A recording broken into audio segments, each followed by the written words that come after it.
خون سفید ہو گیا، چھوٹے بھائی نے بڑے بھائی کو جائیداد سے محروم کر دیا۔ متاثرہ شخص اصول انصاف کے لیے میڈیا کے پاس پہنچ گیا۔ بشام میرا کا رہائشی گلفریق شاہ نے اپنے ساتھ پیش آنے والے واقعے کی تفصیلات بیان کرتے ہوئے کہتے ہیں، نام گلفریق شاہ ہے، میں ہی کا رہنے والا ہوں۔ والد کا نام ابراہیم شاہ ہے۔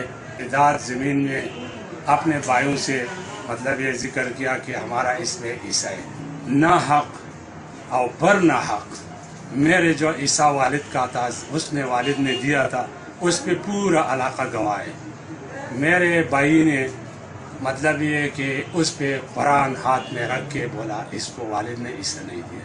ہمارے جو بچوں کا حصہ تھا، ابھی میرا علاقے کے علماء اور بڑے بڑے لوگوں سے یہ اپیل ہے کہ اس بھائی سے پوچھے کہ آپ نے کس مقصد پہ قرآن کیا، مجھے جائیداد سے اس نے کیوں محروم کیا۔ مجھے اب میری جائیداد علاقے کے جو لوگ ہیں وہ اس سے ملے اور یہ پورا تسلی کر کے اور کس طرح مجھے خارج کرتا ہے۔